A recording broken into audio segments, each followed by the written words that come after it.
Praise the lord. Hallelujah. ಏನು ಮನಸ್ಸಿನಲ್ಲಿ ಅನೇಕ ಕಷ್ಟಗಳಲ್ಲಿ ಕೂತಿದ್ದೀರಾ? ನಾನು ನಂಬಿದ್ನಲ್ಲ, ನನ್ನ ಕೈ ಬಿಟ್ಬಿಟ್ರಲ್ಲ, ಇವ್ರು ನನಗೆ ಸಹಾಯ ಮಾಡ್ತಾರಂತ ನೋಡಿದ್ನಲ್ಲ, ಇವ್ರು ನನ್ನ ದೂಷಿಸಿ ಹೋದ್ರಲ್ಲ, ಅಯ್ಯೋ ಯಾಕೆ ದೇವ್ರೆ, ನನಗೆ ನನ್ನ ನಂಬಿಕೆ ಇಟ್ಟವ್ರೆ ನನ್ನ ಬಿಟ್ಟು ಹೋದರು, ನಾನು ಹೆಚ್ಚಾಗಿ ಪ್ರೀತಿಸಿದವ್ರೆ ನನಗೆ ಮೋಸ ಮಾಡಿದ್ರು, ನಾನು ಏನು ಮಾಡ್ಬೇಕು ನನಗೆ ಗೊತ್ತಾಗ್ತಲ್ಲ ದೇವ್ರೆ, ನನಗೆ ಯಾವ ಸಹಾಯನೂ ಇಲ್ಲ ಅಂತೇಳಿ ದುಃಖಿಸ್ತಾ ಇದ್ದೀರಾ? ನಿಮಗೆ ಈ ವಾಕ್ಯ ಕೀರ್ತನೆ 34:5 ಹೀಗೆ ಹೇಳ್ತಾ ಇದೆ, ಆತನನ್ನು ದೃಷ್ಟಿಸಿದವರು ಪ್ರಕಾಶವನ್ನು ಹೊಂದುವರು, ಅವರ ಮುಖವು ಲಜ್ಜೆಯಿಂದ ಕೆಡುವುದೇ ಇಲ್ಲ. ಹಲ್ಲೆಲೂಯ. ಆತನನ್ನೇ ದೃಷ್ಟಿಸಿದವರು ಪ್ರಕಾಶವನ್ನು ಹೊಂದಿದರು ಅಂತ ವಾಕ್ಯ ಹೇಳ್ತದೆ. ಇವತ್ತು ನಿನ್ನ ಯಾವುದು ಕಡೆ ದೃಷ್ಟಿಸ್ತಾ ಇದೆಯಾ?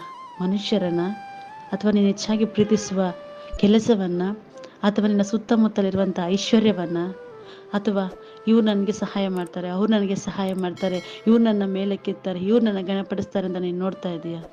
ಹೌದು ದೇವ ಮಕ್ಕಳೇ, ಅನೇಕರು ಇವತ್ತು ಮನುಷ್ಯರ ಪ್ರೀತಿಗಾಗಿ ಮನುಷ್ಯರಲ್ಲಿ ಭರವಸೆ ಇಟ್ಟು ಹೋಗ್ತಾ ಇರೋದ್ರಿಂದ ಅವರ ಮುಖ ಲಜ್ಜೆಗೆ ಒಳಗಾಗ್ತಾ ಇದೆ.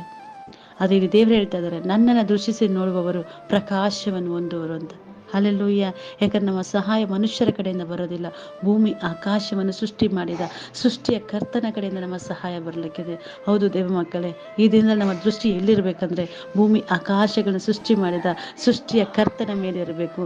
ನಾವು ನೋಡಿ ಹೇಳೋಣ, ಯೇಸುವೇ, ನನ್ನ ಕಣ್ಗಳು ಇಷ್ಟು ದಿನ ಮನುಷ್ಯನ ನೋಡಿತು, ಸಂಬಂಧಿಕರ ನೋಡಿತು, ಬಂಧು ಬಳಗವನ್ನ ನೋಡಿತು, ಸ್ನೇಹಿತರ ನೋಡಿತು, ಆದರೆ ಇವತ್ತು ಯೇಸಪ್ಪ ನನ್ನ ಕಣ್ಗಳು ನಿನ್ನನ್ನೇ ನೋಡುವಂತೆ ಮಾಡು ಸ್ವಾಮಿ. ನನ್ನ ಕಣ್ಗಳನ್ನ ತೆರೆಯ ಮಾಡು ಸ್ವಾಮಿ. ನಾನಾಗ ನೋಡ್ತೇನೆ ರಾಜ. ನಪ್ಪ ನನಗೆ ಬೇಕಾದ ಬಲವನ್ನು ಕೊಡು ಸ್ವಾಮಿ. ನಾನು ಸೋತು ಹೋಗಿದ್ದೀನಿ, ಬಿದ್ದೋಗಿದ್ದೀನಿ, ಅವಮಾನಕ್ಕೊಳಗಾಗಿದ್ದೀನಿ, ಮನುಷ್ಯರನ್ನು ನಂಬಿ ಬಿದ್ದೋಗಿದ್ದೀನಿ, ಮನುಷ್ಯರ ಕೈ ಹಿಡಿದು ಜಾರಿದ್ದೀನಿ ಸ್ವಾಮಿ. ಇವತ್ತು ನನ್ನ ಕೈ ನಿನಗೆ ಒಪ್ಪಿಸಿಕೊಡ್ತಾ ಇದ್ದೀನಿ ಸ್ವಾಮಿ. ನೀನು ನನ್ನನ್ನು ಕೈ ಹಿಡಿದು ನಡೆಸು ಯೇಸಪ್ಪ. ನೀನು ನನ್ನ ಜೊತೆಗಿದ್ರೆ ಅಪ್ಪ, ಒಂದು ತಾಯಿ ಹಾಗೆ ನಾನು ಪ್ರೀತಿನ ಕಾಣ್ತೇನೆ ಸ್ವಾಮಿ. ನೀನು ನನ್ನ ಜೊತೆಗಿದ್ರೆ ನನ್ನ ತಂದೆ ನನ್ನ ಜೊತೆಯಾಗಿ ನನ್ನ ಬಲಪಡಿಸಿ ನಾನು ಕಾಣ್ತೀನಿ ರಾಜ. ನಿನ್ನಲ್ಲಿ ಸಂತೋಷ ಉಂಟು, ನಿನ್ನಲ್ಲಿ ಸಂತೈಸಿಕೆ ಉಂಟು, ನಿನ್ನಲ್ಲಿ ಪೂರ್ಣ ಸಮಾಧಾನ ಉಂಟು ಯೇಸಪ್ಪ. ನಿನ್ನ ಹಸ್ತಕ್ಕೆ ನಾನು ಒಪ್ಪಿಸಿಕೊಡ್ತೇನೆ ರಾಜ. ಇನ್ನು ಮುಂದೆ ನಾನು ಲಜ್ಜೆಗೆ ಒಳಗಾಗೋದಿಲ್ಲ, ದುಃಖಕ್ಕೆ ಒಳಗಾಗೋದಿಲ್ಲ, ಕಣ್ಣೀರಿಗೆ ಒಳಗಾಗೋದಿಲ್ಲ. ಯಾಕಂದರೆ ನನ್ನ ಕಣ್ಣುಗಳು ನಿನ್ನೇ ದೃಷ್ಟಿಸುತ್ತೆ ಯೇಸಪ್ಪ.